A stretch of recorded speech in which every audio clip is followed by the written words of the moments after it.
Hello à tous et bienvenue dans cette nouvelle vidéo. Aujourd'hui nous allons aujourd'hui on va corriger l'exercice 1 de l'épreuve de l'IAMAC de 2012 cycle ingénieur. Donc là on va faire un développement en série de Fourier pour la fonction cosinus puissance 3dx et cosinus puissance 4dx.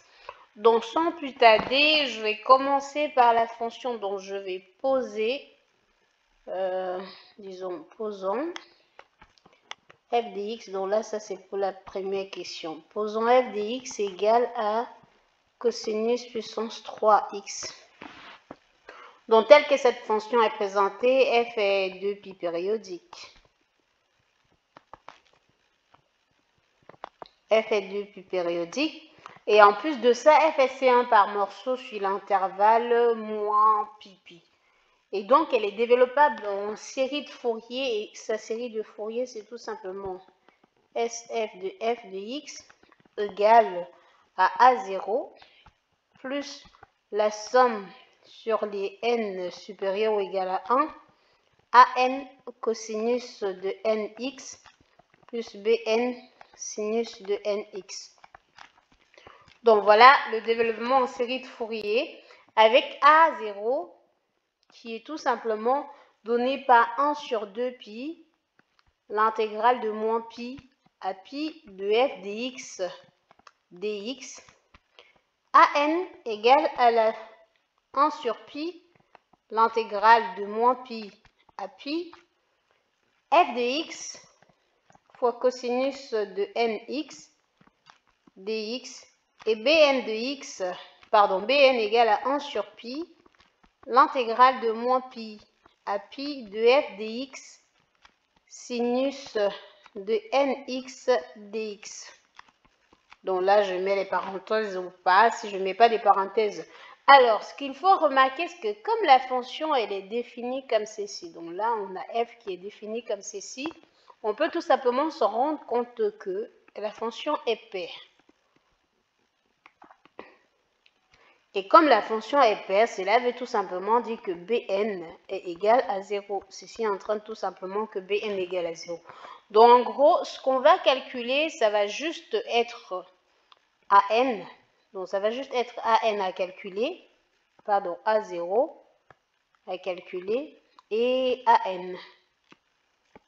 Donc voilà ce qu'on va calculer. Donc maintenant, on commence par calculer, là on n'est que sur f égale à cosinus puissance 3 dx, donc là on commence à calculer A0. Donc je reprends l'expression de A0, mais notons déjà que comme la fonction est paire, si elle est paire, ça nous permet tout simplement de simplifier la façon avec laquelle on écrit les expressions. Donc au lieu de mettre moins pi à pi, on met 0 à 2pi, tout en multipliant notre fonction par 2. Donc là, ça veut dire que le A0, qui est tout simplement là, devient 2pi. Donc si je mets 2pi, ça devient tout simplement 1 divisé par pi. L'intégrale de moins pi à pi, l'intégrale de 0, c'est ça que je viens de dire. L'intégrale de 0 à pi, je remplace f de x par son expression, ça fait cosinus puissance 3. Voilà. Cosinus puissance 3 de x dx. Donc, c'est ça qu'on calcule. Alors, je vais faire un calcul simple, mais après, vous pouvez aussi sauter également. Donc, c'est tout simplement 1 sur pi. L'intégrale de 0 à pi, vous pouvez sauter à partir de la vidéo 1 moins sinus carré de x. En remplaçant cosinus carré de x, donc là, après, cosinus de x dx. Et donc, ceci devient tout simplement, là, on aura 1 sur pi, je mets une grosse parenthèse, moins l'intégrale de 0 à pi, cosinus de x, sinus carré de x, plus, alors il y a dx, plus l'intégrale de 0 à pi, cosinus de x dx. Et donc, vous êtes d'accord avec moi que ceci, en mettant un pi et en intégrant, on aura tout simplement moins 1 sur 3, là, on a sinus puissance 3 dx entre 0 et pi, plus sinus de x entre 0 et pi.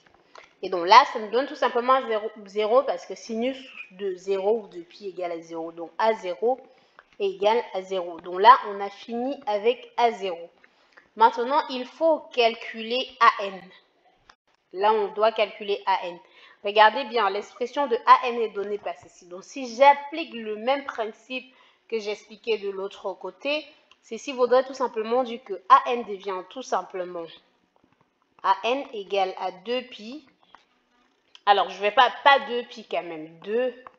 Donc, ça va donner 2 divisé par pi, l'intégrale de 0 à pi de cosinus puissance 3 x cosinus de nx dx. Alors, donc là, comment est-ce que j'intègre ceci? Je trouve la linéarisation de cosinus puissance 3x. Cette linéarisation, c'est tout simplement cosinus puissance 3x égale à cosinus de 3x divisé par 4 plus 3k de cosinus de x. Et donc, je remplace ici dans notre expression, qu'est-ce qu'on retrouve? On a tout simplement AN qui va être égal à... Alors, je garde le 2pi qu'on a depuis là, la première position. Comment est-ce qu'on fait? Oui, on peut bien garder le 2pi, hein, ça se simplifie plus tard. Donc, je garde 2pi. 2 sur pi, je veux dire. 2 sur pi. Et donc là, je remplace ici par sa valeur, donc j'aurai, aussi je mets les crochets, j'aurai l'intégrale de 0 à pi, il y a 1 sur 4 cosinus puissance 3, pardon, cosinus 3x, cosinus de nx dx, plus 1 plus 3 divisé par 4, l'intégrale de 0 à pi, cosinus de x, cosinus de nx dx. Donc là, je pourrais sortir le crochet sans problème. Mais cependant, on peut noter le fait qu'on a cosinus du produit. Donc là, je vais utiliser le fait que lorsque vous avez cosinus de A, cosinus de B, c'est tout simplement égal à cosinus de A plus B, plus cosinus de A moins B, divisé par 2. Donc, j'utilise ça. Et donc, j'aurai le fait que ça soit divisé par 2, je simplifie avec ce 2 que j'ai ici devant. Donc, j'aurai tout simplement AN qui va être égal. Là, on continue. Donc, on aura 1 divisé, je vais prendre le noir. Donc, on aura 1 divisé par 4 pi. L'intégrale de 0 à pi. Donc, pour le premier, ça va faire cosinus de n plus 3x plus cosinus de n moins 3x dx. Alors, j'ai mis comme s'il y avait une fraction, mais il y avait déjà la fraction de l'autre côté. Plus 3 divisé par 4 pi, l'intégrale de 0 à pi, cosinus de n plus 1 x, plus cosinus de n moins 1. Alors là, parenthèse x et dx. Donc là, on est bon. On a deux intégrales. Donc, ces deux intégrales. Maintenant, il suffit de faire la primitive. Donc, si je fais la primitive, dans ce premier bloc, j'aurai 1 d'abord divisé par 4 pi. Je mets le crochet. Et comment je fais la primitive ici? J'ai 2. Donc, le premier, ça fait 1 divisé par n plus 3.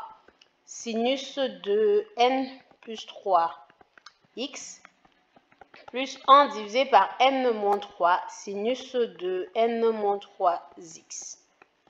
Et de l'autre côté, je fais plus 3 divisé par 4 pi. Et donc là, je mets, donc ça c'est entre 0 et pi. Donc là, je mets le crochet, ça me fait 1 divisé par n plus 1 sinus de n plus 1x plus 1 divisé par n-1 sinus de n-1x. Entre 0 et pi. Donc maintenant, en faisant ça entre 0 et pi, j'obtiens, vous voyez, en faisant entre 0 et pi, pour sinus de 0, pour sinus de 0, à chaque moment, étant donné que tout est multiplié par x, on aura 0 là.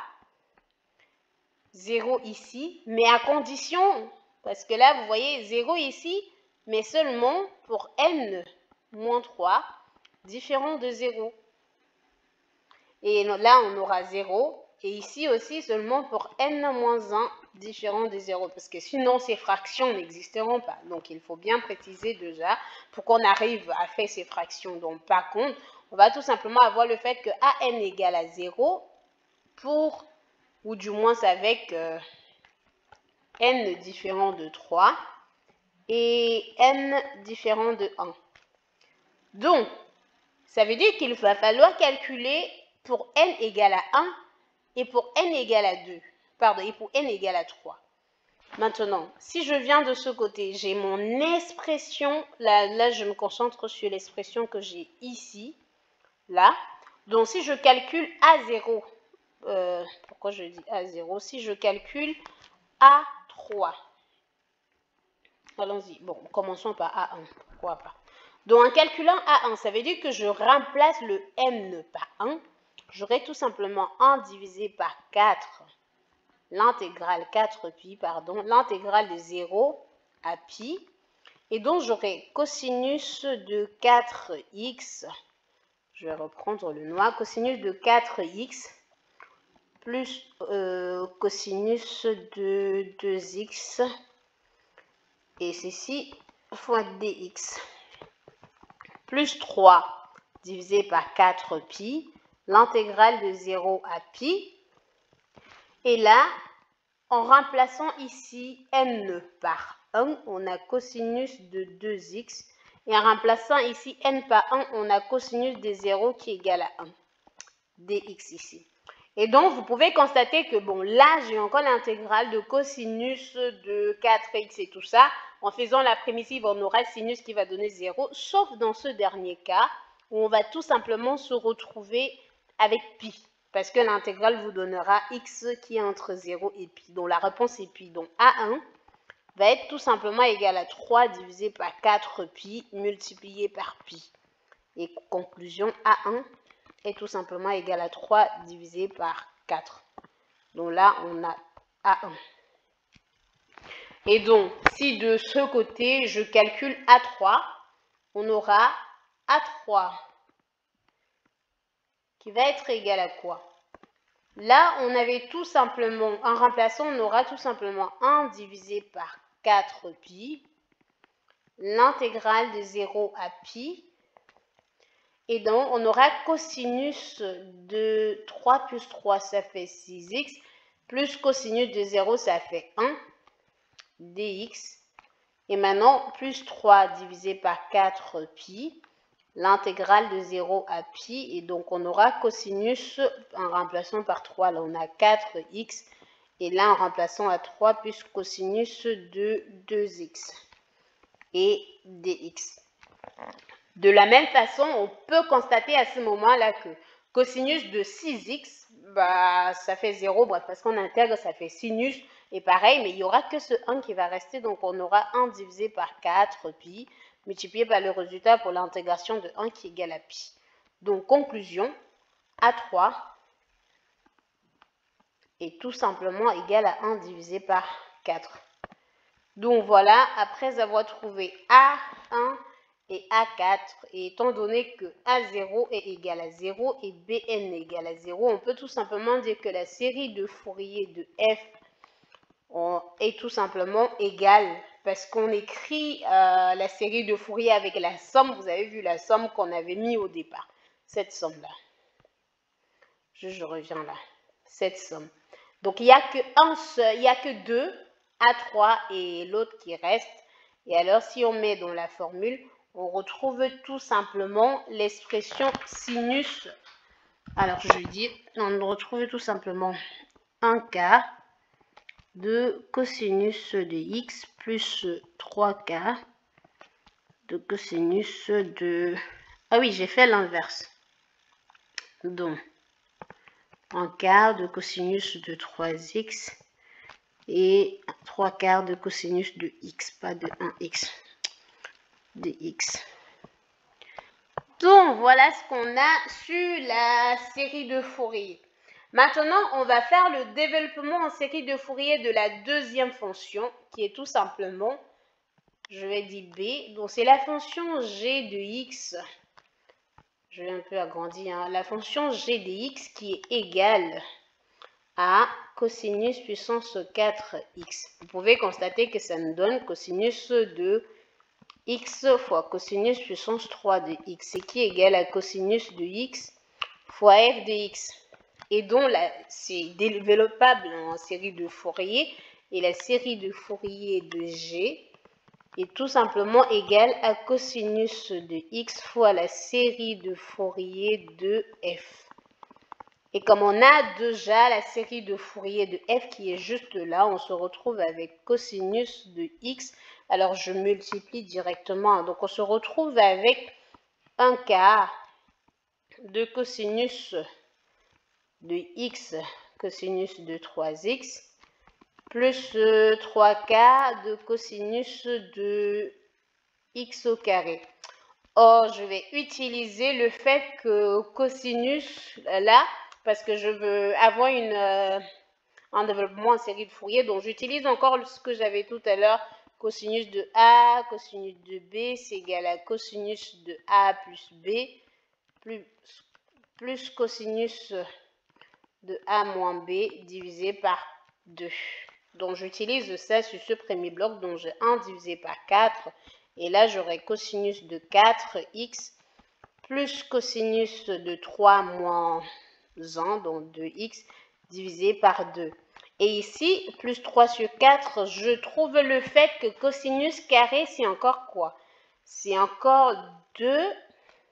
Si je pense, c'est tout simplement égal à 2 fois qu'on utilise, comment on appelle ça? On utilise encore la duplication de ça, donc ceci est tout simplement égal à cosinus, non, c'est cosinus de 2x plus 1 divisé par 2. Donc voilà, ça fait ça. Et donc, en développant, je retrouve là 1 divisé par 8 cosinus de 4x. Et de ce côté, j'aurai 1 divisé par 8 plus 3 divisé par 8 cosinus de 2x. Ça fait tout simplement 4 sur 8, donc 1 sur 2 cosinus de 2x. Et le dernier cas, on aura plus 3 divisé par 8. Donc, la série de Fourier de G est tout simplement, ou son développement en série de Fourier, est tout simplement donné par ceci. Maintenant, on va passer à la dernière question de notre épreuve, ou de notre exercice, pardon. Donc, vous voyez là, il y a cette dernière question où on demande, on déduit la valeur de l'intégrale. Donc, on a deux intégrales à calculer. On veut en déduire les valeurs, bien évidemment, je dis on en déduit par rapport à ce qu'on avait déjà calculé. Donc, on veut en déduire l'intégrale de J qui est tout simplement égale à l'intégrale de moins pi à pi de cosinus puissance 6x dx et J qui égale l'intégrale de moins pi à pi de cosinus puissance 8x dx. Donc, comment est-ce qu'on fait là? On va utiliser le théorème de Parseval, parce que si on en déduit bien de notre série de Fourier, ça veut dire qu'on va faire appel au théorème de Parseval, ou plutôt l'inégalité de Parseval, ou l'égalité de Parseval. Donc, qui dit que 1 divisé par 2pi, pardon, de l'intégrale de, on va dire de moins pi à pi, hein, c'est aussi ça, de l'intégrale de moins pi à pi de valeur absolue de f dx élevé au carré dx est tout simplement égal valeur absolue de a0 élevé au carré plus la somme sur les n supérieurs ou égal à 1 de module de an au carré plus module de bn au carré. Donc là, clairement, vous pouvez constater que si je prends i, oups, je suis allé beaucoup trop loin. Donc si je prends i, qui égale l'intégrale de moins pi à pi de cosinus puissance 6x dx, c'est encore égal à l'intégrale de moins pi à pi de notre f dx, hein, f dx. Alors, c'est en cosinus et c'est dans l'intervalle moins pi pi. Donc, ça va. f de x élevé au carré, ce qui va nous donner, alors, f de x, parce que lorsqu'on a ça, donc ça va nous donner 2pi, facteur de module de a0 au carré, plus la somme sur les n supérieurs égale à 1 de an au carré, plus bn au carré. Donc là, ça nous fait 2pi. Et dans le calcul de la série de Fourier de f, on a trouvé que a0 était égal à 0. Il n'y avait que a1 qui restait, plus a3.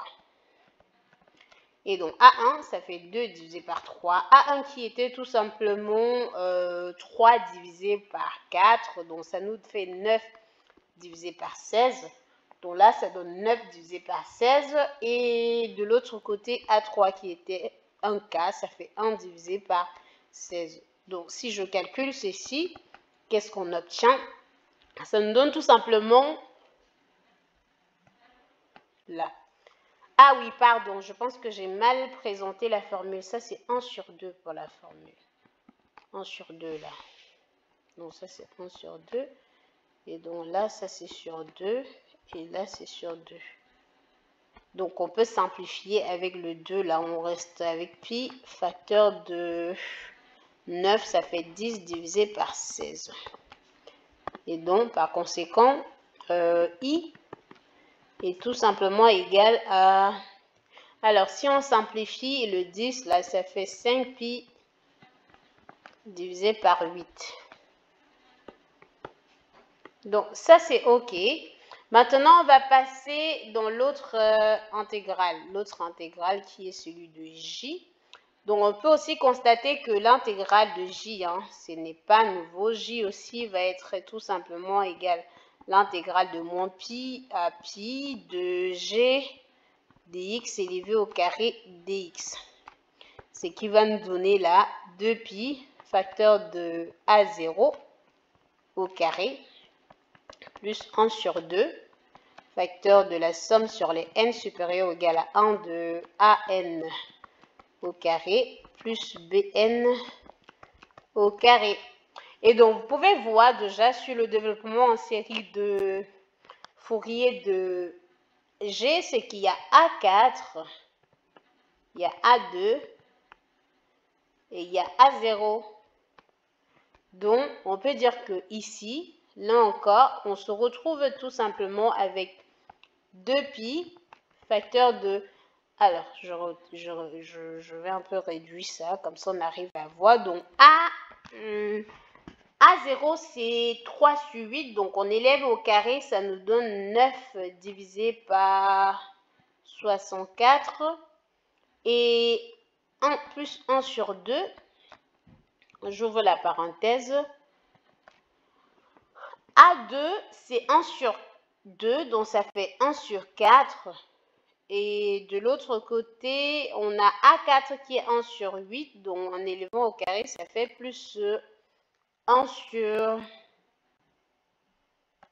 1 divisé par 8. 1 divisé par 64. 1 divisé par 64. Donc, voilà, c'est ça qu'on obtient. Donc, en gros, si on veut rendre au même dénominateur, on va tout simplement retrouver là. Donc, en rendant au même, on aura 2pi. Et au dénominateur, qu'est-ce qu'on va avoir? Là, on va finir par avoir quelque chose de très grand. Donc, je vais multiplier juste 2 fois 64 au dénominateur. Comme ça, j'arrive à simplifier avec le 2 que je vois devant. Donc, 2 fois 64. Donc, ici, il suffit de faire 2 fois 9. Et là, pour 4, il suffit de... Alors, par contre, là, c'était... Oui, il suffit de multiplier par 8. Donc, on aura plus... Alors, multiplier par 8. Oui, je pense que là, il suffit de multiplier par 8.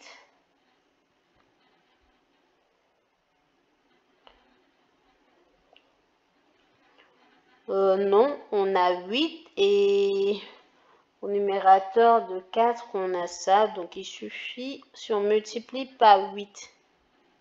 Est-ce que c'est bon pour le dénominateur? Donc là, au numérateur de 100, on a 8. Donc, si on multiplie par 8, on aura 8 ici. Et maintenant, de l'autre côté, plus 64, vu qu'on a déjà 2 fois 64, on n'a plus rien à multiplier. Mais par contre, pour mon A2, j'espère surtout que mon expression, c'était OK, parce que là, OK, bon, on y va. Donc, en simplifiant avec le 2 qu'on a là, ce qu'on retrouve, ça fait tout simplement 18 plus, donc je pense que j'arrive à la fin, et 8 plus 1 divisé par 64 fois pi. Ok, donc là, attendez, fois pi. Ouf, ça ne s'écrit plus du tout bien, je ne sais pas, je pense que c'est hyper ralenti maintenant, je ne sais pas pourquoi, mais ça allait très ralenti, et à peine on arrive à voir ce que j'écris. Hein. Donc, en gros, donc là, si on fait la somme, ça fait 25.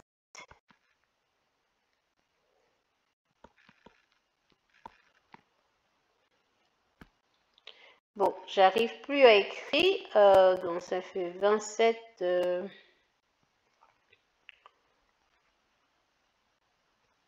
Donc on avait 3 divisé par 8, ça fait 9 sur 64. On avait 1 sur 2, ça fait 1 quart. Et on avait 1 sur 8, ça fait 1 sur 64. Donc pour rendre au même dénominateur, on multiplie par 2. Et pour avoir 64 fois 2, ah oui, on multiplie aussi fois 2 là. Il y a un fois 2 qui manque parce qu'on allait multiplier par 8 et tout ça. Donc là, ça fait 16 en fait. Alors, je pense que j'arrive pas du tout à avancer. Donc là, ça fait 16. Donc, juste pour ramener, je pense que mon il a planté et tout ça. Donc, juste pour vous rappeler, hein, si vous suivez et tout ça, là, à la fin, on va avoir, ça c'est 16. Donc, à la place de 8, c'est 16 et 1. Et donc, ça va tout simplement nous donner 35 divisé par 64 pi. Donc, j'arrive pas à écrire. Donc là, ça fait 35. Donc, vous pouvez tout simplement observer la réponse. Donc là, c'est clair qu'en multipliant par, il faut, pour avoir 64 fois 2, il faut multiplier ici fois 32. Alors, donc, il faut multiplier le 1 sur 2 fois 1 sur 4 fois 32. Et donc, à ce moment-là, on obtient tout simplement 35 pi divisé par 64. Donc, voilà, c'est tout. On se retrouve très bientôt pour une nouvelle vidéo.